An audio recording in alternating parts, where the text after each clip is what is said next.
Buenas, bienvenidos una vez más a este programa de Ágora Internacional. Siendo parte, ¿verdad?, de nosotros del programa de Estudios Internacionales y Comunicación Global de la Universidad del Sagrado Corazón, hemos hecho una revisión relativamente reciente de nuestros programas y el currículo, ¿no? La Universidad del Sagrado Corazón se ha movido y ha hecho unas revisiones importantes de su contenido para reflejar el mundo del siglo XXI, para poder entender las realidades contemporáneas para nosotros, para nuestros estudiantes y particularmente en el programa de Estudios Internacionales y Comunicación Global. Hemos expandido, ¿no?, esa propuesta, un poco lo que es las relaciones internacionales como tradicionales, ¿no? Y dentro de esas ideas, pues hemos entonces incorporado, ¿verdad?, nuevos temas transversales que de alguna manera influyen entonces en el currículo y en el objeto de estudio de los estudiantes. Así que una de las cosas que hicimos, por ejemplo, fue un curso de concentración que tienen que tomar los estudiantes actualmente, es Ciencia, Tecnología y Relaciones Internacionales. Y en ese curso se estudia la tecnología como un objeto de estudio, teorías de la tecnología, teorías de las relaciones internacionales, cómo una influye a la otra o viceversa, ¿no? Cómo mejor entender estos tipos de temas y la ponencia de hoy fue organizada específicamente, ¿verdad?, para influir en esos estudiantes de esa clase. Obviamente, ¿verdad?, invitamos a todos los estudiantes tanto de Sagrado Corazón como estudiantes de la Maestría de Relaciones Internacionales y Diplomacia del Centro de Estudios Avanzados de Puerto Rico y el Caribe, ¿no?, con quien también trabajamos y tenemos una colaboración muy estrecha y con quien estamos impulsando, ¿no?, estos temas en Puerto Rico, ¿verdad?, con una finalidad, ¿verdad?, de que Puerto Rico se eduque, ¿verdad?, y salga adelante en relación a esta temática que es tan importante para el desarrollo, ¿no?, de los diferentes países, naciones, etcétera, ¿no? Si es que en esta ponencia de hoy invitamos al doctor Raymond Laureano, que él tiene una vasta experiencia, ¿no?, como ingeniero, y de hecho trabajó en varias agencias públicas que manejaban el tema de la innovación en Puerto Rico. Y ese es el propósito de la ponencia, ¿no? Él siendo historiador e ingeniero y teniendo la experiencia que ha tenido con los organismos públicos y su experiencia como investigador y su experiencia investigando temas de la región del Caribe, pues nos hizo una excelente ponencia sobre ese tema a los estudiantes y hoy pues lo compartimos aquí con ustedes. Así que voy a presentar al doctor Raymond Laureano para pasar de inmediato a la ponencia. El doctor Raymond Laureano Ortiz es ingeniero, consultor gerencial y doctor en historia. Está afiliado como investigador a la Escuela Corbel de Estudios Internacionales de la Universidad de Denver y el grupo de trabajo Crisis, Respuestas y Alternativas en el Gran Caribe, que forma parte de la CLACSO. Su tesis doctoral sobre la historia de la paradiplomacia o las relaciones internacionales gubernamentales de Puerto Rico en las décadas de 1980 y 1990 recibió una mención de honor para el premio a la mejor tesis doctoral de la Asociación de Estudios del Caribe en 2018. Sus investigaciones en torno a la historia y la actualidad de Puerto Rico, el Caribe y las relaciones internacionales han sido publicadas en revistas y libros académicos editados en Puerto Rico, Haití, Cuba, Francia, Alemania y Argentina. Actualmente es miembro de la Facultad del Centro de Estudios Avanzados de Puerto Rico y el Caribe, fungiendo como director de 2 investigaciones doctorales. Es además presidente de la Sociedad para Estudios Caribeños del Reino Unido, vicepresidente de la Asociación de Historiadores del Caribe y miembro del Consejo Ejecutivo de la Asociación de Estudios del Caribe. Colabora también como director ejecutivo de la revista académica arbitrada Caribbean Conjunctures de Caribbean Studies Association Journal. Es que esperamos que disfruten esta excelente ponencia del doctor Raymond Laureano Ortiz. Vamos aquí. Muy bien. Bueno, pues saludos a todos. Un placer unirme al grupo de ustedes. Creo que es la primera vez para la mayor parte de ustedes. Conozco por ahí a Luis. Estuvo conmigo trabajando el internado, la práctica profesional del centro en la Asociación de Estudios del Caribe. Así que me estuvo ahí dando la mano con la revista de la Asociación de Estudios del Caribe. Así que un placer conectar con ustedes y compartir este par de pensamientos sobre asuntos de ciencia y tecnología a nivel internacional. Puerto Rico en los ecosistemas internacionales de innovación científica y tecnológica. Les cuento que me interesó este tema porque en la década del 2000 tuve la oportunidad de trabajar en Fomento. Conocerán a la agencia del gobierno a cargo de promover el desarrollo económico de Puerto Rico, atrayendo inversiones, ya sea de puertorriqueños, de estadounidenses o de empresarios internacionales para abrir fábricas, abrir otro tipo de operaciones que creen empleos, que creen oportunidades, que creen oportunidades.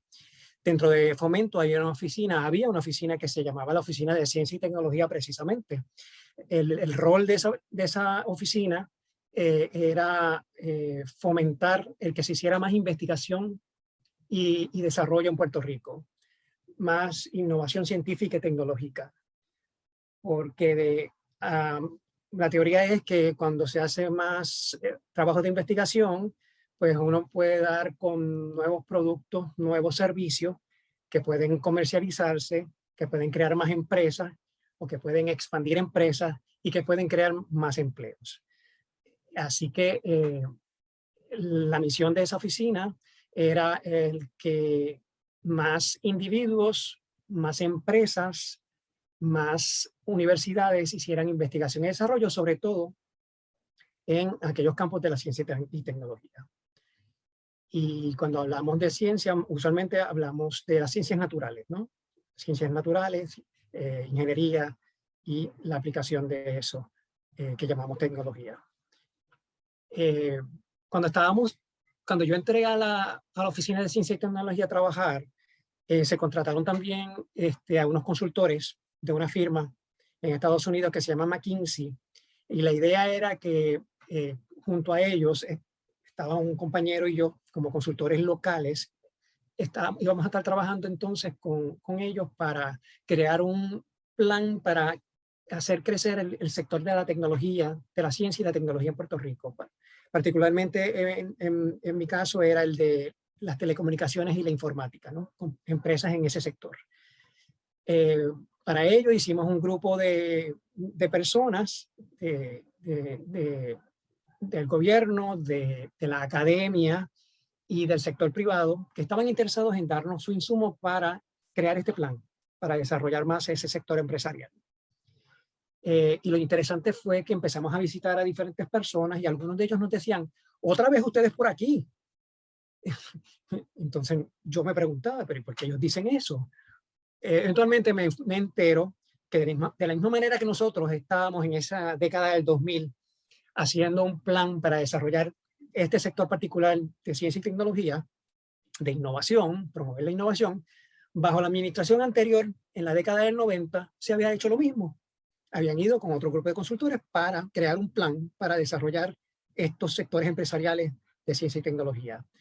Y luego vi que antes de esa administración, la administración anterior a los 80, también había estado creando un plan para desarrollar más la innovación en Puerto Rico. Y por ahí seguí hasta que llegué al siglo XIX.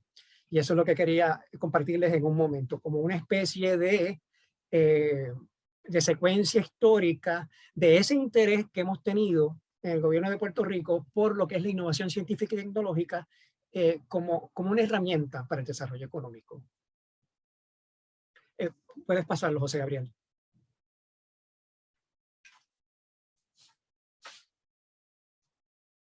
Así que en agenda para ahora, para esta conversación, tengo entonces esa secuencia histórica que les voy a estar compartiendo sobre la innovación científica y tecnológica como elemento para el desarrollo económico de Puerto Rico. También vamos a estar hablando o conversando sobre los retos que Puerto Rico ha tenido, como el resto de los países del mundo, para entrar en esa carrera, en esa competencia por atraer proyectos de investigación, proyectos de innovación científica y tecnológica a Puerto Rico. Y luego de eso vamos a hablar qué es lo que hay en Puerto Rico, ¿no? Cuáles son las redes de innovación científica y tecnológica que hay en Puerto Rico. Usamos en muchas ocasiones el término ecosistema, lo tomamos prestado de la biología. Quienes estén más familiarizados con ese campo sabrán pues, que un ecosistema pues, es un grupo de entes interdependientes, ¿no?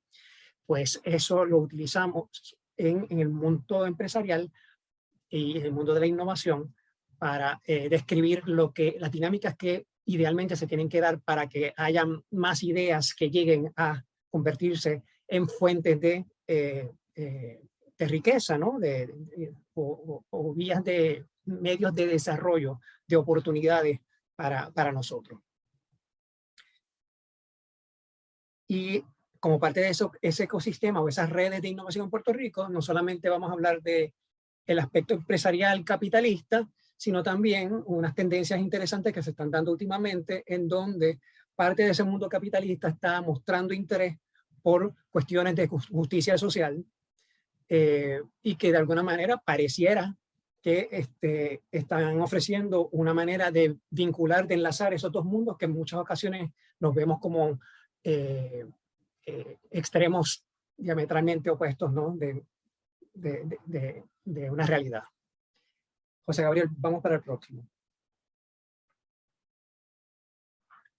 Entonces, aquí tenemos un resumen. Por encimita, tengo una secuencia histórica. Vayamos al siglo XIX, tiempos de España, ¿no? España gobernaba Puerto Rico. En algún momento, en los 1860, contrataron a Román Valdariote de Castro, habrán escuchado ese nombre, porque es una persona que estuvo muy involucrada en diferentes aspectos de la sociedad de Puerto Rico. Uno de ellos pues era servir de consultor al gobierno español de vez en cuando. Y él fue hasta la Exposición Universal de París en el 1867. No sé si están familiarizados con el concepto de la Expo, las exposiciones universales. Saben que en estos momentos se está celebrando una en Dubái, en los Emiratos Árabes Unidos. La Expo Dubai 2020, perdón. Se supone que fuera el año pasado, pero por la pandemia pues las atrasaron hasta este año. Hace 2 semanas o 3 abrieron y van a estar por unos 6 meses, me parece, abiertos.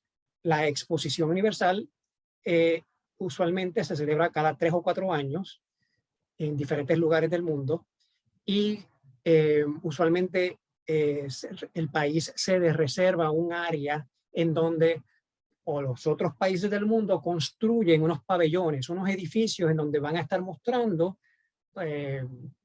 diversos aspectos de la vida del país que construye, ¿no?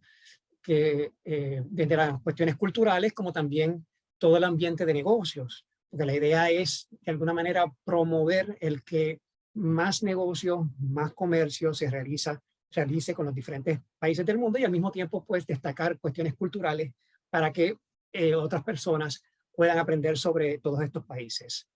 Bueno, pues estas exposiciones se pusieron de moda para el siglo XIX y Román Valdariote de Castro fue a una de ellas e hizo un informe. Y en ese informe es interesante ver cómo él destaca las diferentes tecnologías que se estaban mostrando en esa exposición. Y la manera en que hablaba sobre ellas era interesante también porque él las destacaba y señalaba que esas tecnologías son un medio de progreso, de desarrollo para Puerto Rico. Y recomendaba pues que se considerara adoptar una serie de tecnologías, ¿no? Así que las exposiciones eran una manera de proyectar las innovaciones científicas y tecnológicas del momento y ya desde esos tiempos había esta idea de que la tecnología, la ciencia, la innovación científica y tecnológica era igual a progreso, era igual a desarrollo.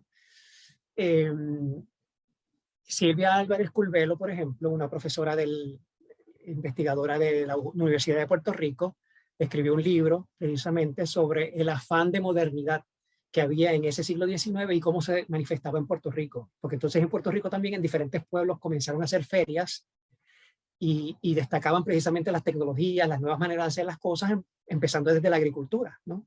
No necesariamente tiene que ser el teléfono, el ferrocarril, como en estas grandes exposiciones, sino tecnologías más cercanas a nuestra realidad. Pero resulta interesante, ¿no? Que desde esos tiempos había un afán por la innovación. Si vamos un poquitito más adelante, ya al siglo XIX, para la década del 1930, se ha documentado que en el Departamento de Agricultura de Puerto Rico bajo el liderazgo de Carlos Chardón. Algunos tal vez recordarán de alguna clase de historia de Puerto Rico que él tuvo mucho que ver con una serie de otras dinámicas que se dieron, como la ley de los 500 acres. En aquel momento él estaba en el Departamento de Agricultura de Puerto Rico promoviendo el que se hiciera investigación y desarrollo para descubrir maneras de contrarrestar las plagas que estaban teniendo los agricultores en Puerto Rico. Así que ellos hicieron investigación autóctona, local, que se adaptaba o que atendía o que respondía a lo que estaba ocurriendo en Puerto Rico. Luego de eso, tuvo un cierto grado de éxito y luego de eso se dedicó también a promover en el Caribe y en Latinoamérica el que se hiciera investigación autóctona para atender los retos, las necesidades que tenían los agricultores de estos lugares, ¿no? Así que eso fue también interesante, que tuvimos a un promotor de la innovación científica y tecnológica en Puerto Rico que llevó ese mensaje a otras partes de este hemisferio.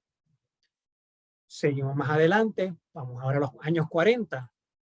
Ustedes habrán escuchado que el programa de industrialización de Puerto Rico se llamó Operación Manos a la Obra. Eso comenzó para finales de los 40 y continuó por lo menos hasta los 60, bueno, los 70, principios de los 70. Pero esa primera etapa en los 40 fue mayormente una labor del gobierno de abrir fábricas que ellos se entendían que tenían la posibilidad de servir unos mercados, y para ellos identificar en el gobierno cuáles eran esas áreas que convenía atender a través de la apertura de fábricas. Tenían unos laboratorios de investigación y desarrollo.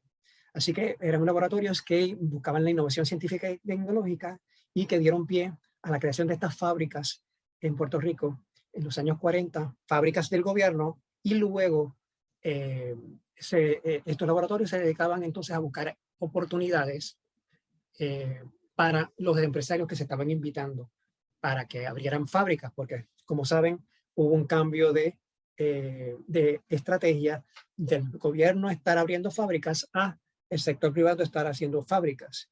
Y ellos estaban atrayendo tanto a empresarios puertorriqueños como estadounidenses como internacionales, aunque por los incentivos que se crearon, los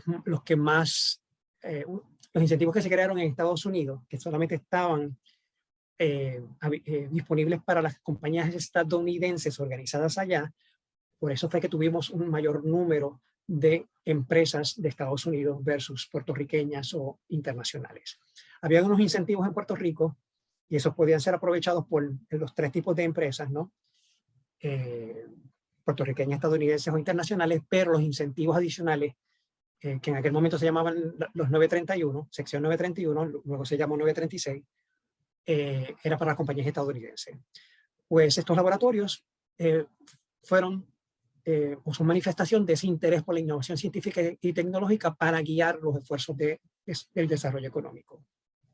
Para los años 60 también hubo un esfuerzo en la parte oeste de Puerto Rico. El gobierno central, acá en San Juan, estuvo organizando una iniciativa que se llamó la Comunidad Científica. Básicamente era un esfuerzo por intentar crear un entorno atractivo para científicos, para empresas en ciencia y tecnología, establecerse en el área oeste alrededor de la Universidad de Puerto Rico en Mayagüez. Y si uno mira la documentación de esos tiempos, pues uno va a ver la importancia que le daban a la innovación científica y tecnológica como herramienta para el desarrollo económico. Luego, más adelante, en los años 80, se creó un fondo especial específicamente para proyectos de ciencia y tecnología, para proyectos de investigación de ciencia y tecnología. Y el ente que manejaba ese fondo cambió de lugar en múltiples ocasiones, pero en todo momento fue dentro de Fomento o de la sombrilla, la agencia sombrilla que se llamó o que se llama todavía el Departamento de Desarrollo Económico y Comercio. Y ese fondo todavía se sigue usando hoy día, pero ese fondo en realidad constituía la política de ciencia y tecnología. Todo giraba en torno a eso. No fue hasta el 2008, cuando se crea el fideicomiso de ciencia, tecnología e innovación que existe hoy día, que se separa la política pública, la formulación de política pública, o más bien se separa y se formaliza de política pública de ciencia y tecnología. Así que hoy día tenemos una agencia del gobierno que se encarga de eso. En ese momento en que se separa la formulación de política pública del fondo especial, quien estaba manejando el fondo especial era la Oficina de Ciencia y Tecnología, que fue el lugar donde yo trabajé en Fomento. Hoy día ese fondo se maneja desde ya no existe una Oficina de Ciencia y Tecnología, sino que se maneja directamente por el Departamento de Desarrollo Económico y Comercio, la oficina del secretario. Pero lo interesante es que tenemos ahora una agencia que se encarga de esa política pública. Y es interesante que entre las iniciativas del fideicomiso, cada vez más hay iniciativas que involucran al sector privado en alianzas para adelantar el desarrollo de la ciencia, de la innovación científica y tecnológica. Podemos continuar, José Gabriel.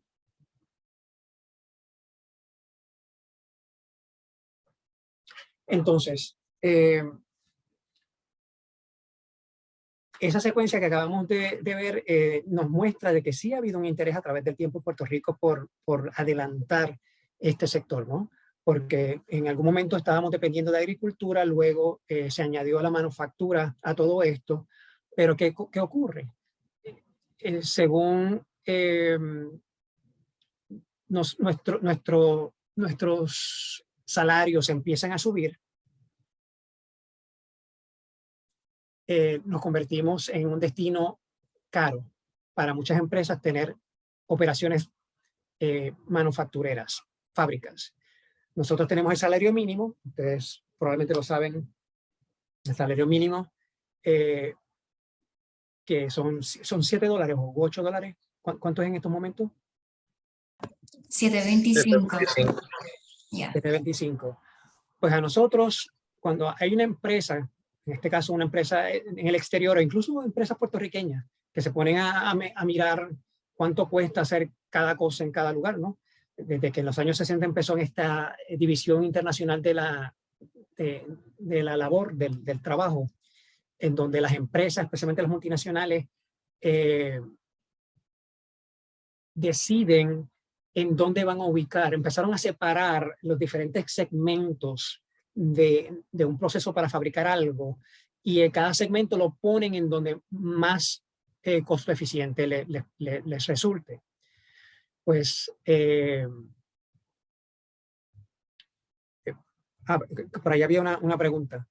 Luis estaba preguntando que si el punto cuarto fue parte de todo esto. Punto cuarto fue un programa que hubo en el gobierno de Puerto Rico en los años 50, empezó en los años 50, y la idea del punto cuarto era atraer personas del Caribe y otras partes del mundo a ver el éxito que estaba teniendo Puerto Rico con su operación Manos a la Obra, su programa de industrialización, y también con otros programas en otras áreas como cómo se estaba manejando la vivienda, los procesos electorales, la educación, etc. Así que fuimos una especie de vitrina de desarrollo y democracia, y el punto cuarto fue uno de esos programas que invitaba a personas de otras partes del mundo, y llegaron a venir entre los años 50 y 60 miles y miles de personas a observar, y cubrían más de 100 países. Así que todos los continentes enviaron personas para observar de cerca lo que estaba pasando en Puerto Rico. Correcto, Luis, correcto. Sí, ahí definitivamente pues que estaba involucrada la cuestión ideológica de la Guerra Fría, ¿no? Nos servimos como vitrina para el desarrollo de la democracia bajo el capitalismo, mientras que después de los años 60 pues nos convertimos en uno de los dos extremos de estas vitrinas que representaban lo que era capitalismo versus comunismo.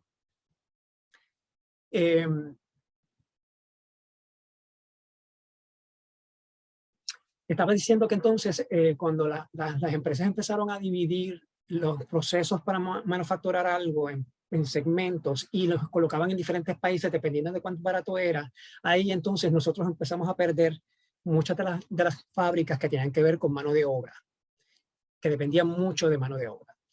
Ahí estaban los textiles, fábricas de ropa, por ejemplo, que fueron importantes en la primera etapa de la industrialización, en los años tal vez 40, 50, un poco 60, pero ya ahí a finales de los 60 empezaron a perder fuerza.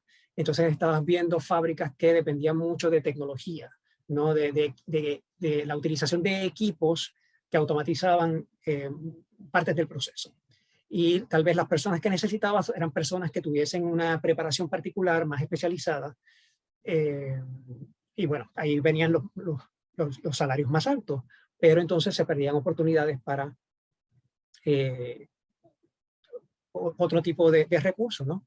Que tal vez no tenía una especialización, no era una especialización particular. Ahí entonces estábamos compitiendo nuestro salario mínimo versus, en algún momento se pagaban $2 en República Dominicana, $1 en México, una peseta en China por hora, ¿no? Entonces eso pues nos pone,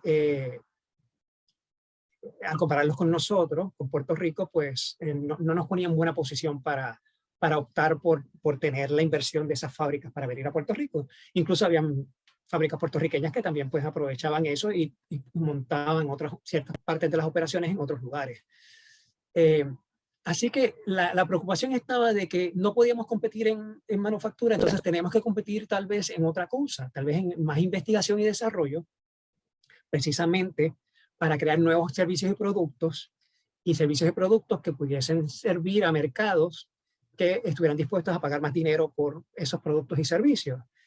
Y ese es el nicho que se ha estado tratando de adelantar por una serie de empresas en Puerto Rico.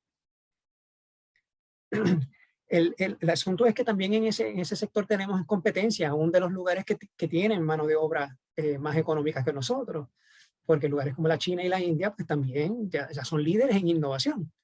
Y aquellos países que en otros tiempos empezaron su industrialización copiando productos, también ahora son innovadores, como lo que eran Taiwán, Corea y el mismo Japón. Así que en vez de hacer modelos similares a copiar las tecnologías que ven en lugares como Estados Unidos y Europa, ahora están creando también ellos sus propias tecnologías. Así que es una competencia constante y resulta interesante traer las perspectivas de ciertos autores para entender los retos que tiene esta competencia, este esfuerzo por insertarnos en este ecosistema global de innovación, en estas redes internacionales de la creación de conocimiento de propiedad intelectual. Hay un autor de nombre Richard Pitt que escribió un libro que se llama precisamente Geografía del Poder para el establecimiento de política económica global. Lo traigo porque me resulta interesante de que lo que destaca es el hecho de que en términos de la política económica global, la política capitalista mayormente, hay unas ciertas instituciones universitarias en el mundo que tienen mucha influencia en el mundo capitalista y también son subvencionadas pues por personas que se mueven en el mundo capitalista y de alguna manera pues logran como formalizar, oficializar unas ciertas posturas de cómo uno debe desarrollar una economía. Y pues hay una preocupación, ves que no muchas veces esa manera de desarrollar va de la mano de la justicia social. Pero más que nada lo que quiero destacar es el hecho de que él va al concepto de geografía para hacer un mapa que nos ayuda a visualizar en dónde es que están las concentraciones de instituciones y de individuos que influencian esta política económica global. Por otro lado, Matthew Zook, Z-O-O-K, tiene un libro que se llama La geografía de la industria del Internet, Y nuevamente, lo traigo a la discusión, pues porque nuevamente está usando el concepto de geografía, de poner un mapa donde es que están las instituciones líderes en el Internet, para ayudar a uno visualizar en dónde es que se están tomando las decisiones. Muchas veces esas decisiones y esas dinámicas que se dan en estos lugares son propicias para la creación de empresas de Internet y otro tipo de tecnología. Y al mismo tiempo es interesante porque tienden a autoperpetuarse, ¿no? Se hace difícil entonces empezar un núcleo de innovación en otros lugares porque todo el mundo está mirando usualmente a los mismos lugares y todo el mundo quiere ir a estos lugares para desarrollar sus empresas.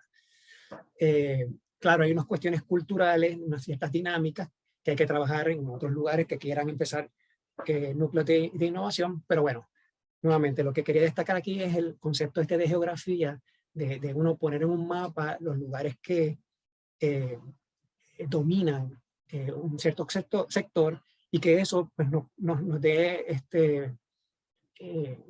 nos ponga a pensar en términos de cómo uno trabajar con esas dinámicas para pues, lograr lo que uno quiere. Hay otro trabajo que usa, hasta cierto punto usa este concepto de geografía, en este caso la geografía de la infraestructura de telecomunicaciones. Un compañero historiador, Tomás Pérez Varela, completó un trabajo de tesis doctoral en la UPR Río Piedras. Él ahí está, interesantemente, él está contando el desarrollo de las telecomunicaciones a finales del siglo XIX en torno a Puerto Rico, en torno al Caribe, o en términos generales, y en torno al Caribe y Puerto Rico.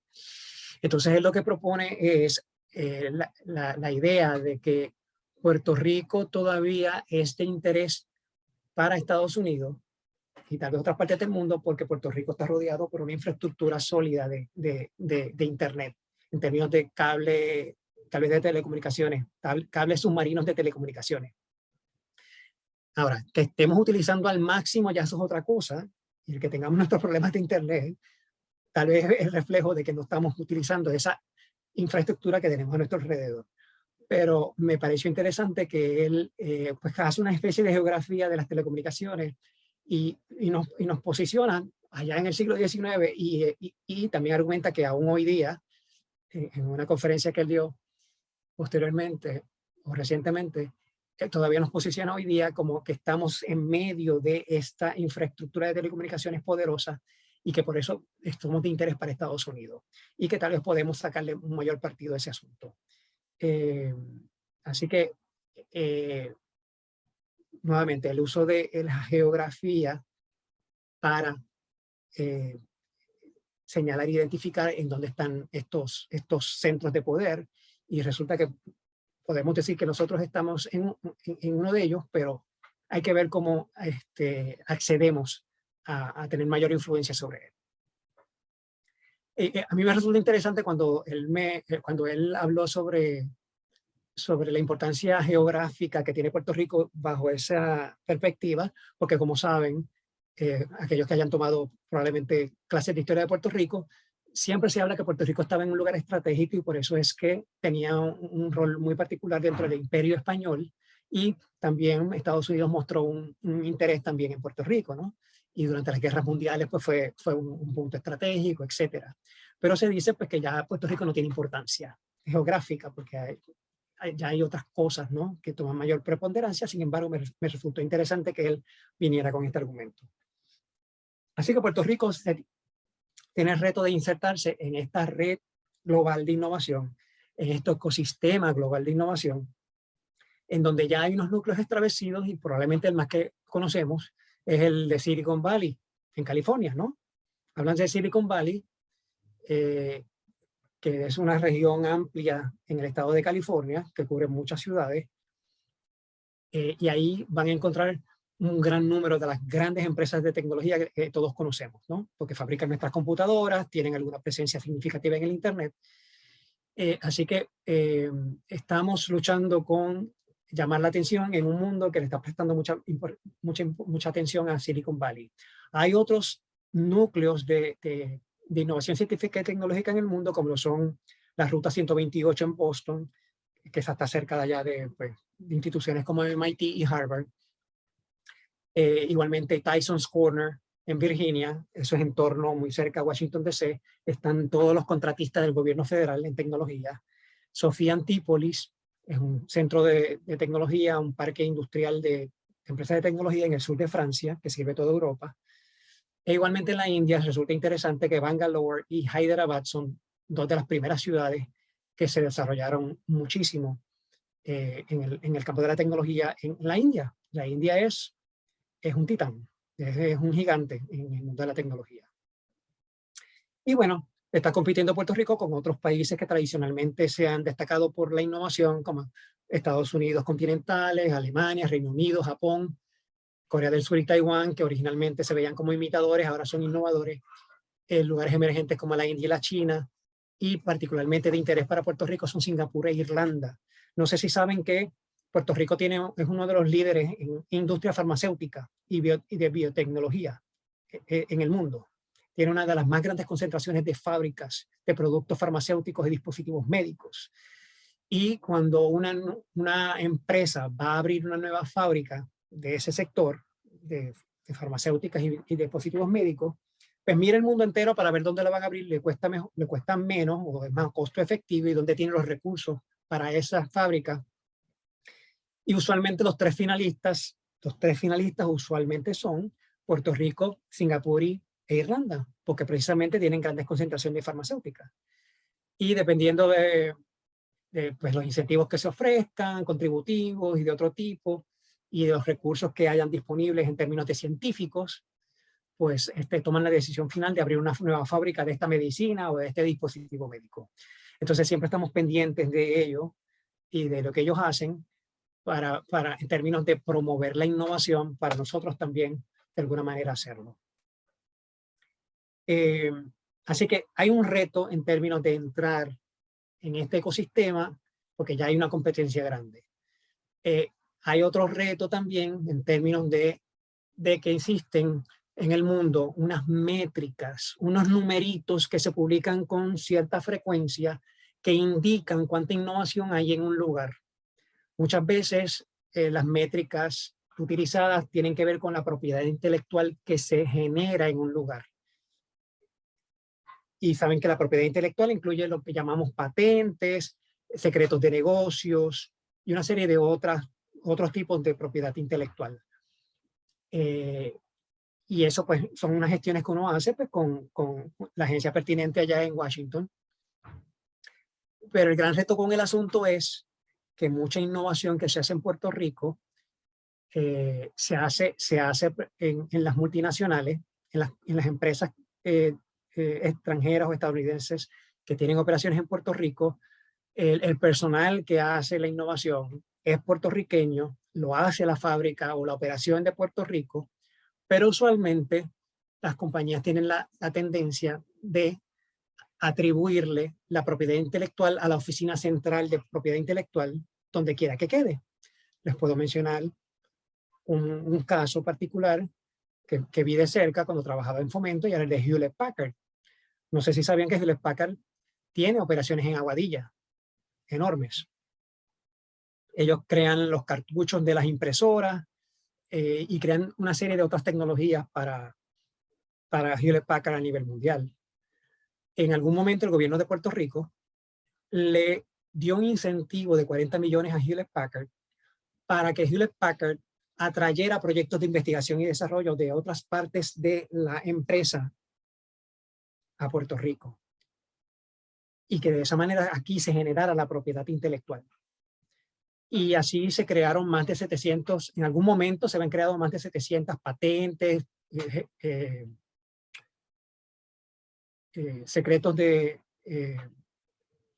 comerciales y por el estilo, pero toda esa propiedad intelectual se reflejó allá en Palo Alto, en California, en Silicon Valley, precisamente. Entonces, cuando hacen las métricas, sea a nivel de Estados Unidos, hay una serie de entidades, organizaciones que se dedican a hacer esto en Estados Unidos, en cada país, incluyendo Estados Unidos, a nivel internacional. ¿Y a dónde van a buscar estas métricas? pues a las oficinas centrales de las empresas. Y las empresas dicen, Hewlett Packard en este caso decía, pues mira, yo hice toda esta propiedad intelectual, incluyendo las 700 pedazos, los 700 conceptos de propiedad intelectual que se hicieron en Puerto Rico, y entonces en las métricas queda como que lo hizo California o Estados Unidos. No se refleja como que se hizo en Puerto Rico. Entonces Puerto Rico, a través del tiempo, se refleja como que tiene baja innovación, pero cuando uno sabe que este tipo de cosas ocurre, pues uno dice, bueno, pues estas métricas no están reflejando la realidad. Y estas métricas lo que están haciendo es perpetuar la impresión de que la innovación solamente ocurre en estos núcleos que ya conocemos, Silicon Valley y por el estilo. Así que esos son retos que son interesantes de mantener presente. Y todo esto pudiese ser punto de partida para investigaciones, ¿no? Porque yo estoy compartiéndoles esto a ustedes a base de anécdotas particulares, de cosas que yo he visto, pero sería interesante hacer como un ejercicio científico de investigación para medir estas cosas, ¿no? Y entonces compartirlo de manera más contundente con el resto del mundo. También hay un reto en términos de que hay universidades a través del mundo, y por mencionarles un par de ellas, Harvard, Babson College. Babson College, por ejemplo, se conoce mucho a nivel mundial por su programa de empresarismo. Y saben que en el área de administración de empresas se utiliza mucho el estudio de casos, case studies, ¿no? De empresas. Y hay muchísimos case studies que tienen que ver con empresas y multinacionales que tienen presencia en Puerto Rico. Y eso me pareció muy interesante porque incluso en algún momento yo estaba dando una clase de innovación en la University of Phoenix en Guaynabo. Los libros eran escogidos por Nivel Central Arizona, y había uno que se llamaba, mira, lo tengo aquí, Innovation and the General Manager, no se ve. No se ve bien. Innovation and the General Manager por Christensen. Y entonces cuando yo lo estaba utilizando para dar la clase, me sorprendió que tenía por lo menos 2 casos de farmacéutica y de cosas que habían ocurrido para añadir efectivamente innovación en las plantas de Puerto Rico de estas multinacionales. Y yo digo, bueno, perfecto. Se enteraron pues todos aquellos que leyeron este libro, pero ¿qué pasa con el resto de nosotros? Hay otros en otros lugares estudiando nuestra innovación y nosotros no nos enteramos. Así que, nuevamente, son retos que tenemos. Así que entiendo que se puede hacer mucho mejor trabajo en divulgar el trabajo de innovación que se hace en nuestras empresas, en nuestras universidades, y también divulgar el perfil de nuestros científicos, nuestros investigadores. Algo tan sencillo como que cada universidad tenga un perfil completo, una biografía breve de cada uno de los profesores, investigadores de su institución, ya eso es un paso adelante y no se hace. En Puerto Rico son muy pocos los que tienen ese perfil claramente accesible. Y eso es importante, porque piensa en un momento en todos estos fondos que en muchas ocasiones se hacen disponibles a nivel de Washington para hacer proyectos de investigación. ¿Quiénes deciden quiénes reciben esos fondos? Los compañeros científicos de otras partes de Estados Unidos. Si estos compañeros científicos en otras partes de Estados Unidos no conocen a los compañeros de Puerto Rico, porque no se publica suficiente en revistas científicas, porque no se hace un directorio de científicos en Puerto Rico, porque no se tienen las páginas de internet, del perfil de los profesores investigadores en el internet para que se conozcan, porque tal vez no van los investigadores lo suficiente a conferencias en otras partes del mundo para compartir su trabajo. Pero nuevamente, tan sencillo como tener una página de perfil, si eso no ocurre, estas personas que deciden a quiénes van los fondos no van a tener esa motivación adicional de sentirse en la confianza de recomendar que esos fondos se le den a los investigadores de Puerto Rico. Vamos para la próxima, José Gabriel.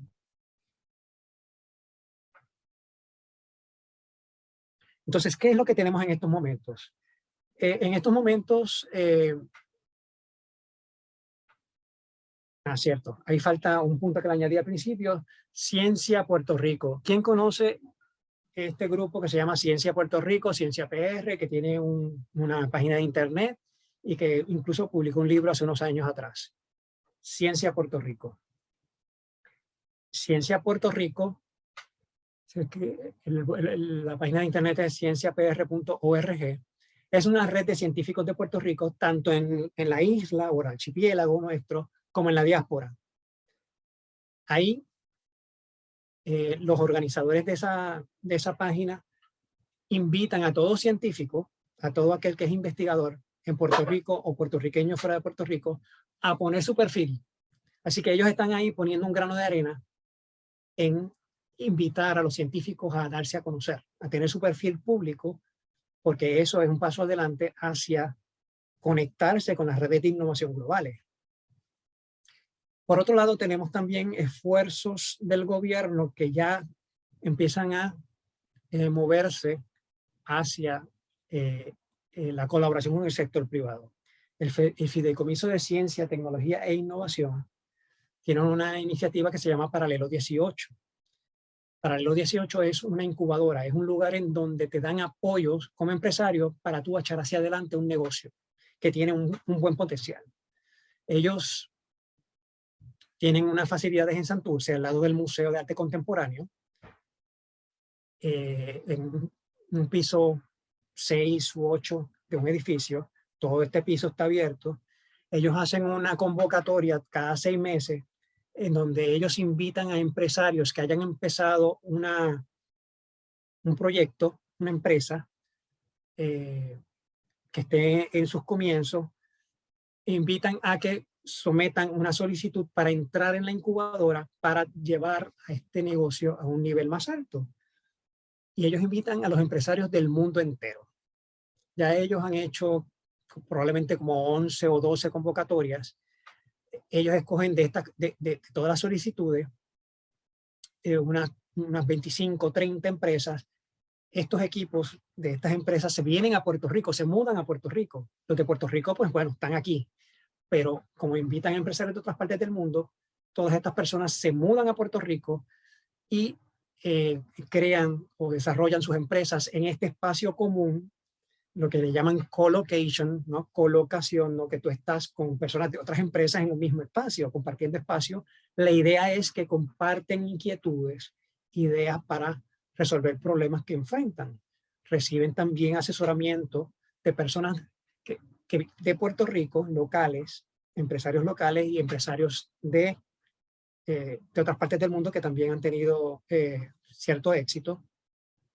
También estos empresarios entran en un compromiso de ir por escuelas y universidades a promover el empresarismo y a decir que ellos están aquí, pero creo que pudieran hacer aún más trabajo porque no mucha gente los conoce.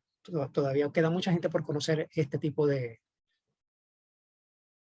iniciativa. Y todos estos negocios tienen en común el hecho de que ellos están creando un negocio que está dirigido al mercado global. Una vez ellos terminan el programa, aquellos que cumplen con las metas tienen la oferta de un incentivo adicional si se quedan en Puerto Rico operando ese negocio. La idea es crear un núcleo mayor de empresarios, ¿no? Y de alguna manera están cultivando ese ecosistema de innovación. Pero ya ven ahí la conexión con el resto del mundo. Bravo Foundation es una fundación creada por un puertorriqueño que ha sido pues, muy exitoso en el exterior y tienen programas para ayudar a empresarios por un lado. Tiene un programa creo que de 5 meses para ayudarlos a desarrollar aún más sus empresas. Ellos están enfocados en el área oeste de Puerto Rico y tienen otro programa para líderes comunitarios. O sea, que no solamente ayudan a las empresas, o sea, del lado capitalista, sino también tienen un programa de desarrollo de líderes comunitarios que muchas veces dirigen proyectos comunitarios de desarrollo económico, de impacto social en términos generales.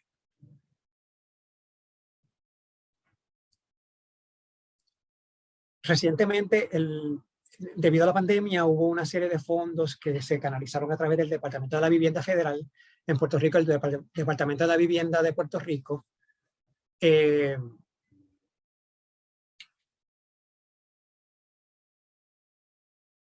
Los distribuyó entre múltiples organizaciones para crear centros de apoyo o fortalecer centros de apoyo a empresarios de diferentes tipos. Hay más de 35 organizaciones a través de Puerto Rico, es una especie de red que pertenece a diferentes instituciones, desde universitarias hasta independientes, y trabajan con empresarios que van desde la agricultura hasta la ciencia y la tecnología, ¿no? Tecnologías de internet y muchas de las que ustedes discutieron en clase según escuché al principio de la clase. Así que esta red pueden encontrar mucha información sobre las diferentes instituciones en un website que se llama Colmena 66, que es una de las iniciativas del Fideicomiso de Ciencia, Tecnología e Innovación para crear mayor cohesión y colaboración entre todas estas organizaciones que están incubando o acelerando empresas. También quería mencionarles que también hay grupos de inversionistas que a través del tiempo, pues saben que los inversionistas lo que buscan es pues crear riqueza, ¿no? Crear mayores ganancias cuando hacen una inversión. Y hay unos que se enfocan en lo que llaman inversión de innovación, que es enfocarse en empresas de tecnología que tienen gran promesa. Pero hay muchos de estos inversionistas que ahora se están interesando en otro tipo de inversión que se le llama en inglés Impact Investing, que es inversión de impacto y se refieren a impacto social, que entonces invierten en empresas que de alguna u organizaciones o proyectos que de alguna manera generan su propio dinero, pero necesitan un primer empujón para tener un impacto social. Y son organizaciones o proyectos que están dirigidos a la educación de jóvenes, a proveer servicios de salud a comunidades marginadas, a asuntos de ambientales. Y nuevamente son inversionistas que están más interesados en causar un impacto social que en ganar dinero. Incluso hay un grupo de ellos que está dispuesto a donar dinero a estas iniciativas siempre y cuando se impacten a estos grupos particulares, sean personas pobres de ciertas comunidades marginadas, sean mujeres, sean latinos, en el caso de Estados Unidos, afrodescendientes, y así por el estilo. Así que quería mencionarles eso porque como parte de este ecosistema global de innovación, ya hay también iniciativas que van hacia la dirección de tratar de vincularse con lo que es justicia social. Y aparte de eso, lo que quería también es hablarle de otras iniciativas que también ya son sector privado puro, sin gobierno involucrado. Red Ventures es una empresa de un puertorriqueño de Carolina del Norte, y ellos en Puerto Rico comenzaron sus operaciones ya el año pasado. Ellos empezaron con un primer grupo de 30 personas que identificaron en Puerto Rico y en la diáspora de Puerto Rico en Estados Unidos, o sea, puertorriqueños que estaban en Estados Unidos y querían regresar a Puerto Rico. Entonces se los llevaron esas 30 personas a Carolina del Norte por año y medio para adiestrarlos, y ya ese primer grupo está acá y han seguido con otros grupos. La idea es que este señor, Rick Elías de Red Ventures, separó $100 millones para comprar y crear empresas en Puerto Rico dirigidas al mercado global. Y esas primeras 30 personas ya están trabajando en identificar esas empresas que van a comprar y crear. Y nada, que resulta interesante porque son cosas que vienen del sector privado, hay unas que vienen por el gobierno y otras una combinación de ambas. Y sí, básicamente eso era lo que quería compartirles, ¿no? De alguna manera ilustrarles que hay una red internacional de estas cosas y que Puerto Rico ha tenido un interés en estar involucrado, ha hecho esfuerzos, algunos han sido efectivos, otros no tanto, y pues todavía se continúa la lucha.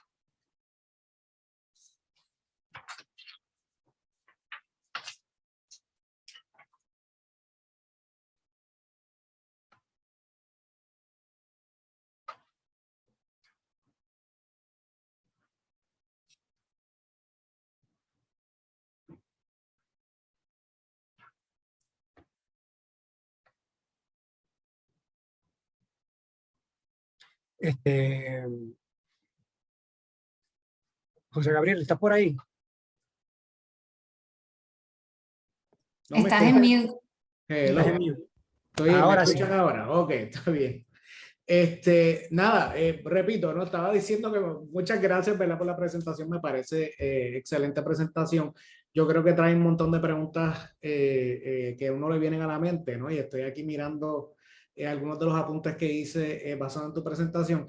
Yo creo que hay que empezar y ahora le abrimos, ¿verdad? También la posibilidad aquí a los estudiantes y compañeros que están en línea.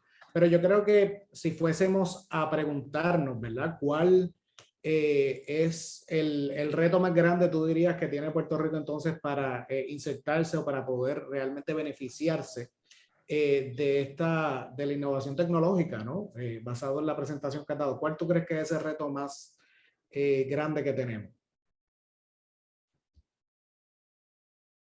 Yo creo que crear una conciencia, enterar a todo el mundo de que esto existe, de que es una alternativa y que, que cada cual pues pudiese contribuir a fortalecer este sistema, esta red que existe. Y ahora más que nunca en esta coyuntura, interesantemente, debido a la pandemia, pues hay unos recursos que se han habilitado, entonces hay que aprovecharlo, no van a estar ahí por siempre y yo creo que en eso hemos fallado en el pasado, de que el gobierno ha habilitado unos fondos en su momento, pero sabemos todos de que los fondos gubernamentales, al menos los locales, son muy inestables, a veces los federales incluso también, y que estos fondos gubernamentales son maneras de tratar de catapultar proyectos que sean autosustentables, ¿no? Sean aquellos capitalistas o sean aquellos dirigidos a la justicia social, necesitan crear algún tipo de modelo que les permita pues moverse más allá de esta recepción de fondos por un periodo particular.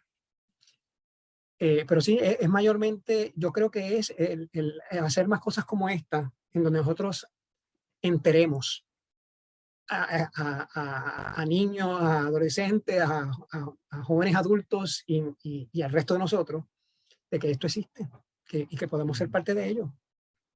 Yo recuerdo que en 2018 estuve en Miami tratando de adelantar unas iniciativas con jóvenes puertorriqueños que estaban allá, y entonces estaban hablando de las inquietudes de que en Puerto Rico no conseguían oportunidades. Entonces yo les empecé a hablar precisamente de este señor Rick Elías, lo que estaba haciendo, y este señor Bravo, y estaban ellos sorprendidos. Y yo, ¿cómo? Porque de alguna manera, pues, a algunos de ellos pues le tocaba de cerca, porque lo que ellos están promoviendo puede aprovechar el tipo de preparación que ellos tienen. Y eso, yo creo que por ese lado, digo, hay muchos otros, pero creo que por ese lado pudiésemos ya nosotros participar y contribuir. Sí, estudiantes, si alguien tiene una pregunta, adelante, ¿no? La pueden escribir en el chat o pueden hablar abiertamente, ¿verdad? Aquí. Lisa Morales. Sí. Sí, no, Lisa Morales dijo que el Fideicomiso de Ciencias también tiene los Catalyzer Grants para desarrollar investigación. El Fideicomiso tiene muchos programas diferentes. Sería interesante que vayan a la página de internet del Fideicomiso y que exploren todo lo que hay disponible allí. Tanto el programa que menciona Lisa como muchos otros que ellos tienen. Ok, aquí menciona Luis sobre el crédito que se lleva a las compañías. ¿Se podría crear una política pública de requerir reconocimiento a los puertorriqueños, aquellos que trabajan estas cosas en la isla? Pregunta. Mira, eso es interesante, porque eso nos pasábamos pensando en eso. Un colega, un muy querido colega de Fomento, Gary Gervais, él tenía muchas ideas de cómo aprovechar más los incentivos que se le dan a las empresas que vienen a Puerto Rico. Espérate, que vienen, no, a las empresas que reciben estos incentivos, tanto las puertorriqueñas como las estadounidenses, como las internacionales. Cuando una empresa que trabaja manufactura o servicios exportables, o sea, servicios para el mundo exterior desde Puerto Rico, esos son los dos tipos de empresas que pueden recibir incentivos contributivos, o sea, pagar menos impuestos. Porque saben que en Puerto Rico se pagan, digamos, un 30% de los ingresos. Los negocios de Puerto Rico pagan como un 30% de los ingresos, ¿no? A Hacienda, todos los años. Pero si tú eres una empresa que trabaja en manufactura o servicios exportables, pagas mucho menos. No recuerdo ahora cuál es la tasa, pero en algún momento era tampoco como 10% o 4%, en vez de 30% de los ingresos. Eso es grande, ¿no? Un gran incentivo.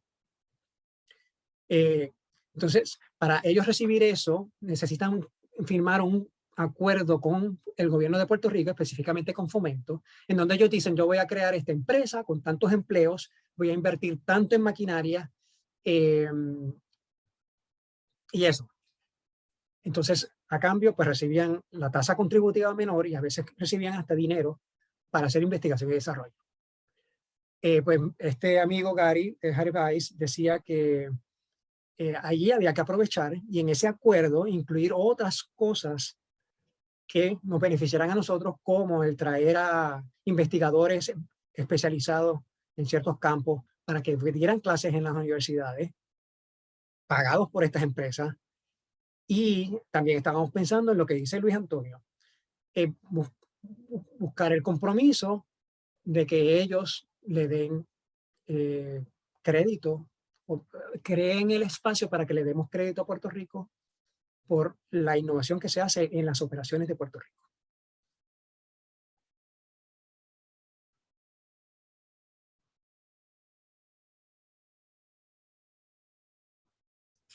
Ahora sí, disculpa.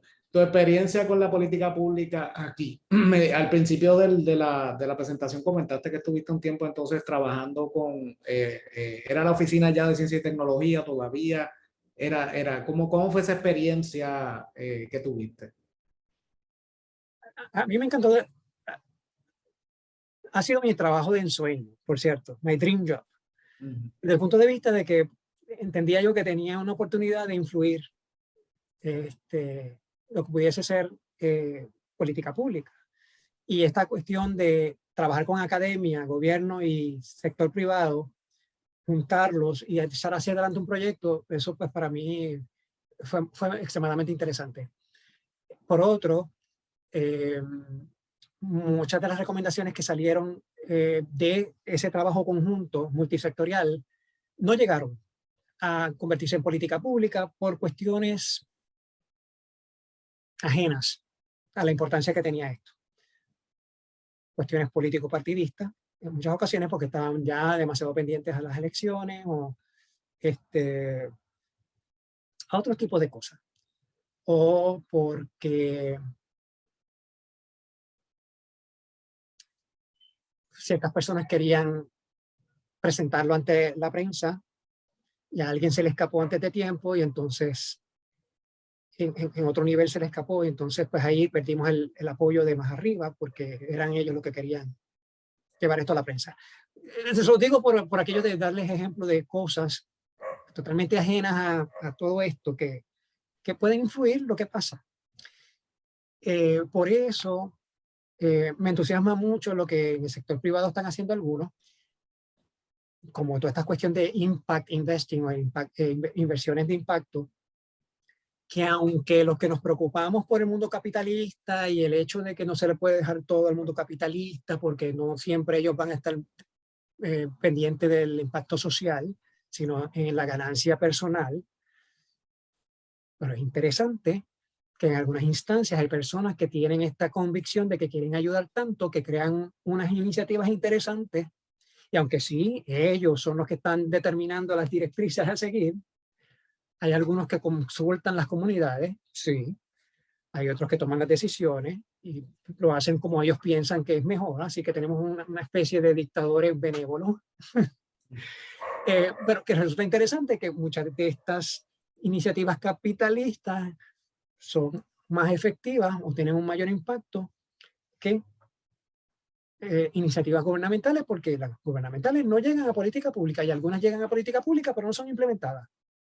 Y los que se suponen que estén pendientes del bien común, de la justicia social, no lo hacen. Están pendientes al lucro personal. Y ahí entran los casos de corrupción, etc. Así que son cosas que dejan a uno pensando, ¿no? Sí, no, definitivamente, o sea, yo creo que eso como tú pones o añadiendo yo a la lista, entonces de lo que tú presentas es otro escollo, no es que se dice, otro problema más que tenemos entonces que superar en términos de la política pública, porque son evidentemente fundamentales, ¿verdad? Para uno poder promover una industria, aunque sea en términos de la regulación y las leyes, ¿no? Etcétera. Otra pregunta ligada a Puerto Rico, porque también creo que debemos hablar un poquito de tu opinión, la cuestión internacional, pero infraestructura, ¿no? Puerto Rico hay, por un lado, históricamente una infraestructura que ha sido desarrollada pues, para promover las industrias que tú mencionaste en términos históricos, ¿no? Pero por otro lado también hay una percepción, yo creo también, de una infraestructura quizás deteriorada de la falta o necesidad que para poder llevar a cabo algunos planes de innovación se va a necesitar entonces también moverse hacia el tipo de infraestructura que va a poder manejar todos los cambios que vienen en relación a la innovación, la ciencia, la tecnología, las telecomunicaciones. ¿Cuál es tu opinión de esa situación en Puerto Rico? Porque por un lado, y no se sorprendan si se me va el internet también y desaparezco de nuevo, pero el problema de las telecomunicaciones o el problema de otras infraestructuras ligadas a estas industrias y que realmente repercutan, ¿verdad?, positivamente en Puerto Rico. Bueno, infraestructura, cuando estaba hablando hace un momento de la infraestructura de telecomunicaciones, me refería a la externa a la isla, ¿no? Los cables submarinos. Ya también está la infraestructura que llega a la casa, ya sea por cable, por un cable o por el aire. Y entonces, ahí yo tengo mucha curiosidad y me encantaría que alguien, probablemente yo no tenga la oportunidad, emprendiera algún tipo de investigación. O yo hacer tal vez algún tipo de convocatoria para atraer a las personas que son expertos en todas estas áreas de infraestructura para que nos iluminen de por qué estas cosas están ocurriendo. Porque he notado particularmente que desde María para acá, incluso la red celular no, está bastante inestable. Por lo menos yo vivo en Carolina y yo puedo estar en la parte del frente de la casa y tener 3 rayitas, por llamarla así, de la señal, y voy a parte de la casa, tengo una rayita. Y varía mucho, eso es lo que me refiero con inestable. Entonces yo decía, bueno, pues fue por María, estamos con los globos que tiraron por ahí, que tienen las antenas flotando, pero en algún momento tienen que volver a levantar torres. Me hace pensar de momento que también estamos con globos todavía. O que la infraestructura que se fue levantando para reponer la que se fue con el huracán, o la que perdimos con el huracán, no tiene la misma capacidad que tenía la anterior. Así que hay mucho por investigar. Creo que hay que recurrir a los expertos para que nos hablen qué es lo que está pasando realmente. Por ejemplo, el Internet Society, tengo compañeros que son parte de este grupo que se llama Internet Society, ellos conocen mucho de la infraestructura de Internet.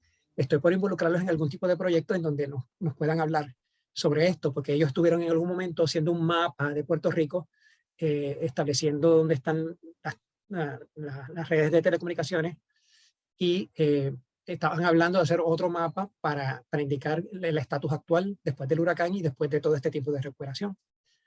En cuanto a la Autoridad de Energía Eléctrica, bueno, también eso aplica a la compañía telefónica. Saben que la compañía telefónica fue del gobierno en algún momento y también la energía eléctrica es aún del gobierno, aunque ahora es administrada por Luma. Pero mientras fue del gobierno, y esto es como un secreto a voces, me gustaría que también hubiesen más estudios en donde uno pueda corroborar esto. No sé si el Centro para la Nueva Economía haya publicado algo recientemente que atienda a esto, que sí, el mantenimiento de la infraestructura de electricidad dejó mucho que desear en las últimas décadas. Yo lo que quiero saber es si esto tiene que ver con el hecho de que esas 2 agencias del gobierno producían tanto dinero que muchas veces se utilizaba dinero de las ganancias de esas empresas para cuestiones políticas en lugar de usarlas para el mantenimiento de la infraestructura. Entonces, esas son cosas que yo quisiera saber, porque entonces se siguen hablando y nos siguen creando también esta autoestima baja de que no tenemos una infraestructura de electricidad, que no somos capaces, pero ¿por qué no lo somos? Pues porque aquellos que elegimos para manejar el gobierno no cumplieron con su parte. Y vamos a partir de esa realidad. Claro, hay que buscar soluciones, pero no me metan ideas creándome este complejo de inferioridad de que no somos capaces cuando hay una razón por la cual estamos donde estamos, y es por la mala gerencia y el mal uso de los recursos. Bien, aquí Luis pregunta, ¿crees que exista espacio en instancias como el CARICOM como una oportunidad de Puerto Rico en liderar ese proceso de innovación y desarrollo en el Caribe? El resto, ¿verdad? Una cuestión regional, ¿verdad? ¿Qué está haciendo el resto del Caribe en ese aspecto? Hay una iniciativa que yo incluí en uno de los artículos que escribí que se llama el Caribbean Climate Smart Accelerator, el acelerador de cuestiones climáticas, de iniciativas climáticas del Caribe. Eso es una iniciativa que empezó este señor Richard Branson, el dueño de Virgin, no sé si lo conocen, la aerolínea Virgin, y el que tiró uno de los cohetes al espacio los otros días. Él tiene casa en las Islas Vírgenes Británicas, son vecinos nuestros. Él estuvo en Puerto Rico también cuando María arrasó con Islas Vírgenes Británicas. Él estuvo aquí quedándose en Puerto Rico en lo que las cosas volvían a lo normal. Él promovió la idea de que se creara este acelerador y consiguió el apoyo de los gobiernos, de varios gobiernos y de otras fundaciones, como la de Bill Clinton, la de Microsoft, etc. Bueno, nada, la idea de todo esto, de este esfuerzo, es identificar proyectos del sector privado que ayuden a reducir el asunto del cambio climático. Y Puerto Rico no está representado ahí, porque la idea es que todos los gobiernos estén para que entonces aceleren el proceso de que estas empresas vean la luz. Ahí es un espacio de colaboración que Puerto Rico pudiese estar usando, e incluso Puerto Rico tiene unos proyectos de inversiones en justicia social, Impact Investing, que tienen que ver con un cierto modelo de escuela y de clínicas de salud que pudiese servir para el resto de la región. Entonces,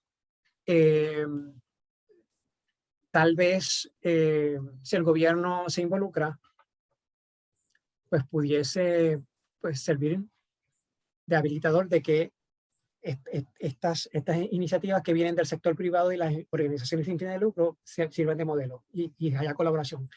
En CARICOM también hay espacio para que Puerto Rico vaya a las organizaciones asociadas a CARICOM, como aquella que tiene que ver con desastres naturales, la que tiene que ver con salud pública. Creo que hay una que tiene que ver con empresarismo. Y Puerto Rico no tiene que ser miembro de CARICOM para mandar una delegación a estos entes especializados de colaboración. Así que hay un espacio ahí que Puerto Rico como gobierno puede aprovechar, y también estas mismas organizaciones bajo CARICOM tienen espacio para la sociedad civil. O sea que hay grupos, organizaciones sin fines de lucro que ya tienen proyectos que pueden ir allá a también ofrecer colaboración. Ok, una última pregunta, ¿verdad? Para no quitarte mucho más tiempo, ¿no? Ahora mismo hay un elemento muy grande en términos de la competencia internacional por la innovación y la tecnología, ¿no? Y yo creo que el caso más evidente se refleja entre China y Estados Unidos. No es el único, ¿verdad? Hay muchísimas otras situaciones no internacionales donde hay diferentes lugares que tú explicaste muy bien en tu ponencia en relación a donde hay centros de innovación tecnológica, le llaman los hubs y todas estas cosas. Entonces, en tu opinión, ¿verdad? Porque yo en parte asocio mucho una necesidad clara, ¿verdad? En los Estados Unidos que se ha expuesto ahora, por lo menos se está hablando en términos de política pública, y creo que entonces hace poco se legisló a favor ¿cómo se dice? La ley a favor de la infraestructura y la reinversión en la infraestructura. Todavía está ese otro plan, ¿verdad? Que es más de desarrollar el Estado benefactor, que lo han ido como cortando y cortando y reduciendo y reduciendo. Pero bueno, esos son líos, ¿verdad? Dentro de la política de Estados Unidos. Pero mi punto es el siguiente. Yo creo que evidentemente esto está muy ligado a esa competencia internacional, ¿no? Y que de alguna manera con la mayor competencia que hay con China, China está invirtiendo muchísimo en infraestructuras y ahora mismo también está todo el problema de la crisis energética global que se está manifestando en diferentes momentos y en diferentes lugares. O sea que no solo Puerto Rico ha tenido ese problema ya hace muchos años, pero también hay un problema particular de crisis energética. Nada, es una pregunta para que tú puedas profundizar un poco, porque en ese sentido se supone o dicen que dentro de esos planes de infraestructura, y creo que dentro de la otra ley que quieren pasar, el Build Back Better de Biden, que como digo ha sido sumamente aguado, también pues eso incluye a Puerto Rico, ¿no? Incluiría tratar de fortalecer los procesos de la infraestructura y la manufactura y todo eso. Nada, una opinión en relación a esa competencia internacional, y si tú crees que efectivamente las leyes que están entonces desarrollando en Estados Unidos van a incidir efectivamente en esos ámbitos en Puerto Rico. Una pregunta que yo no te hago porque no tengo la menor idea, pero me parece que hay un elemento político muy interesante ahí, pero también de política internacional, es lo que me refiero, ¿no? Sí, no he seguido de cerca el desarrollo de las leyes, pero sí entiendo que tiene que ver con esa inquietud inicial de que por la competencia con China, pues quieren traerse negocios de la China para acá, para Estados Unidos, quiero decir. Y entonces dentro de eso, pues por supuesto, ya que Puerto Rico tiene una base de manufactura, particularmente farmacéutica, pues tiene sentido de que ofrezcan a Puerto Rico como el lugar para que establezcan estas operaciones. Porque está el conocimiento. Aquí hay toda una red de empresas que también le dan servicios especializados a la industria manufacturera, particularmente la farmacéutica, que también exportan sus servicios. El mismo Pacif, no recuerdo el nombre ahora, el presidente de Pacif lo que hace son servicios de validación, lo que llaman validaciones de procesos de industria farmacéutica, y él tiene operaciones también, si no me equivoco, en Irlanda. ¿Te acuerdas? Los competidores que también en el campo de la farmacéutica.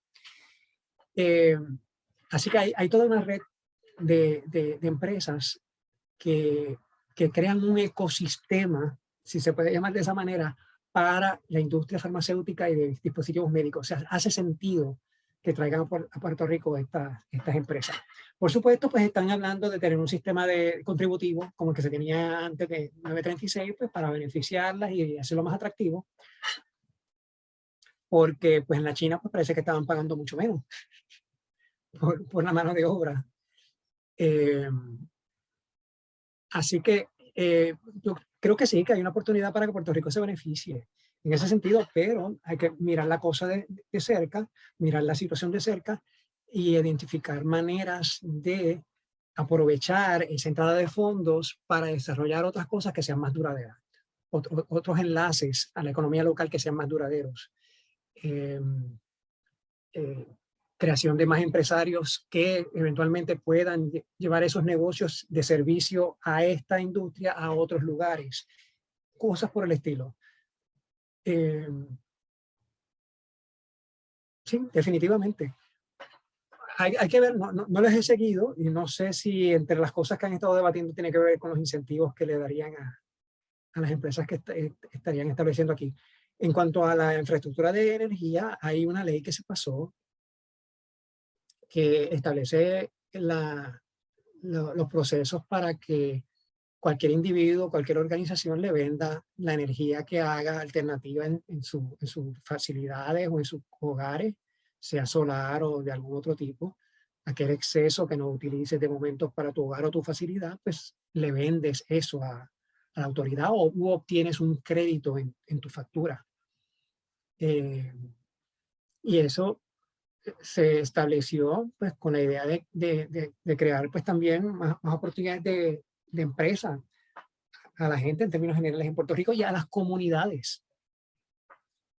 Ha sido interesante que muchos de estos proyectos que les mencioné ahorita de justicia social se han dedicado a habilitar fuentes de energía alternativa en comunidades enteras o en escuelas particulares. Y con esta ley que se pasó, que regula la Autoridad de Energía Eléctrica, incluso estas escuelas y estas comunidades también pudieran venderle esta energía a la autoridad y tener sus ingresos, ¿no? Sí, hay una serie hay mucha gente dándole pensamiento a maneras alternas de vivir, de manejar las cosas. Y pues hay que aprovechar ciertas coyunturas. Sí, para mí es interesante esto que tú planteas. Puerto Rico está rodeado, digamos, de entonces de una infraestructura que a lo mejor no hay ese, ¿cómo se dice? Esa conciencia al respecto. Entonces, por un lado hay oportunidades que eso puede brindar, pero por otro lado es casi como que mantiene, o sea, eso tiene que ver mucho con, por ejemplo, el debate sobre los recursos naturales y lo que le llaman la maldición de los recursos naturales. Entonces, uno se tiene que preguntar al nivel que sube también si está en tecnología y que hay estas, porque parte de lo que pasó hasta cierto punto, ¿no? Es que el mismo capital decide que hay lugares más costo efectivos y por ende entonces eso tiene un impacto en la manera en que se mueve el capital de un lugar a otro. Entonces, como tú, y por eso es que yo creo que esta idea de la innovación social es tan importante. Claro, también eso tiene su catch, ¿no? Hasta cierto punto en términos de cómo se lleva a cabo, ¿no? Pero yo creo que es importante, yo creo lo que tú dices en términos de poder, haga lo que se haga, que se puede establecer aquí, que tenga un impacto social positivo, que no sea algo tan pasajero y que esos eslabones realmente pues puedan producir un beneficio doméstico importante, ¿verdad? Y sostenible, ¿no? Yo creo que ese es el punto. Mira, Raymond, muchísimas gracias. Digo, no sé si querías añadir algo a eso. No, lo que quería era, es que de momento me acordé de la China, de Sí. gente de la China que yo conocí en su momento cuando yo estaba en Fomento. Yo iba a conferencias sobre desarrollo económico por mi cuenta y me encontraba gente de diferentes partes, incluyendo la China, y era interesante porque muchos chinos sabían español y se me acercaban a hablarme español. Pero recuerdo una vez que estaba hablando con uno de ellos y me pasaron por detrás a dos personas de Singapur. Y cuando pasaron al otro lado, empezaron a hablarle en chino, en mandarín, a la persona con la que yo estaba hablando. Y ahí pues como que me le llevó la atención de él. Y yo recuerdo haber pensado, caramba, mira esta gente, tras de que están compitiendo con uno, también quieren pues, quitarle a uno las oportunidades y no sé qué. Yo tengo que aprender mandarín para que esto no vuelva a ocurrir. Sí, todavía estoy por aprenderlo. Pero nada, con esto lo que quiero decir es que hay maneras de uno prepararse para cuando llegue el momento, cuando uno menos lo espera, tratar de influenciar estas cosas, ¿no? En aquel momento, pues yo estaba tratando de hablarle sobre Puerto Rico al chino, pero no saber chino, pues ahí me lo llevaron los de Singapur. Y así por el estilo, ¿no? Es bueno uno, pues, conocer más de un idioma y conocer las dinámicas de estas políticas, la geopolítica, etcétera, porque a nivel de seres humanos se manifiesta de muchas maneras y uno puede influenciar más de lo que uno piensa en esa dinámica. Incluso toda esta geopolítica se trata de interacciones entre seres humanos, ¿no? Y preferencias que tienen unos y otros. No es el pueblo, sino estas personas que están manejando durante ese periodo, durante ese turno. Okay. Yo me acuerdo que sí, cuando una vez, bueno, de las veces que yo estuve en Beijing, tuve la suerte que me invitaron a trabajar a evaluar el español de periodistas chinos, que, ¿cómo es que se llama? CCTV, creo que es ¿cómo se dice? La telecomunicación y periodismo, ¿verdad? Correcto. Público chino. Y entonces yo tenía que evaluar el español de algunos periodistas que ellos iban a enviar a América Latina, ¿verdad? Países hispanoamericanos. hablaban un español excelente, ¿no? Así es que obviamente no es el idioma que más se estudia en China, pero es un idioma importante. Por ende, ya hay toda una serie de chinos que hablan el español muy bien. Y esa necesidad de ellos, ¿verdad? De tener redes en América Latina y el Caribe, los países hispanoamericanos, pues es súper importante. Y me acuerdo pues que fue una experiencia muy interesante para mí hacerle esa... Yo simplemente lo evaluaba, me acuerdo que estaba con una compañera venezolana que estaba allá en aquel momento, ¿verdad? Porque han pasado unos añitos, pero ella estaba a raíz de acuerdos de cooperación que tenía Venezuela con China, y ella era estudiante y entonces ella estaba aprendiendo chino allí en la universidad que yo trabajaba. O sea, yo estaba trabajando en la universidad y ella como estudiante me acompañó y hicimos esa evaluación. Así que nada, lo comento por lo que tú mencionas en relación a esa experiencia de que pues, Cierto, sí, sí, que tuviste la experiencia. ¿Tú aprendiste chino, José Gabriel? sabía que me ibas a hacer esa pregunta. Yo el poco chino que aprendí, y eso, yo siempre le hago el cuento a los estudiantes porque yo viví en China 3 veces yendo y viniendo. Y yo lo que había era tomado un curso de introducción antes de ir para allá. Pero cuando voy para allá, yo vivía originalmente en Sichuan. Así que el mandarín sí lo habla la gente, pero se lo enseñan en la escuela. Allí la gente habla el sichuanés y etcétera. Así que no me servía de nada lo poco que sabía. Después, cuando yo regreso a Beijing, porque el Putonghua, que es como le dicen al idioma, como nosotros le decimos mandarín, ¿verdad? Pero el Putonghua se basa en el Beijinghua y entonces pues yo había aprendido algunas cosas y entonces obviamente yo que ya soy tímido de por sí, no me atreví a hablarlo en la calle. Ya cuando pasó un año yo haber estado allí, empecé ya como a preguntarle a la gente en la calle cosas, pues me fui. Después, entonces, como volver lo que yo me lo que había aprendido, que tampoco era mucho, ¿no? Pero para por lo menos tener una visión de izquierda, derecha, para dónde voy, no cosas así. Y entonces recuerdo luego que tomó todo un tiempo volver a, ¿cómo se dice?, aprender lo poco que había aprendido y después pues, me fui de nuevo. O sea, lo que te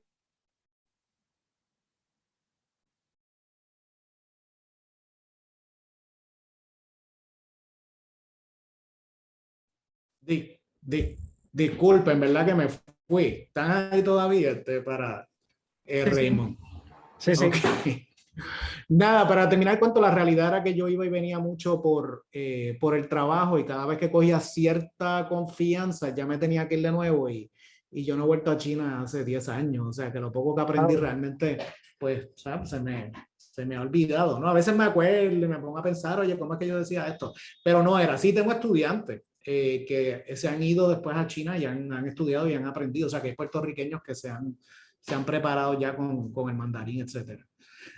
Nada, Raymond, vamos a dejarlo, ¿verdad? Muchísimas gracias por tu tiempo. Yo creo que ha sido sumamente excelente tu presentación. Yo creo que es sumamente instructiva. Yo creo que esto lo debe ver y conocer todo el mundo, ¿verdad? Más o menos tener una idea de cuál es la situación de Puerto Rico, ¿verdad? Dentro de esta red de innovación científica. Así que, nada, tenemos pendiente hablar de muchísimas cosas más. Eventualmente nos vamos a comunicar porque sabes que hay un montón de cosas corriendo, tanto en el Centro de Estudios Avanzados como en la Universidad del Sagrado Corazón, que estamos colaborando y que me alegro que no sabía que tú estabas allí también haciendo los trabajos de tesis doctoral, ¿no? Y apoyando en ese sentido. Así que nos vamos a comunicar y vamos a seguir planificando varias cosas. Así que Perfecto. gracias por tu tiempo. Bueno, Gracias a vamos a ustedes dejarlo ahí. Sí, gracias por la oportunidad a ustedes. Seguimos. vale, gracias. Bueno, nos Dale. despedimos. Que pasen todos buenas tardes.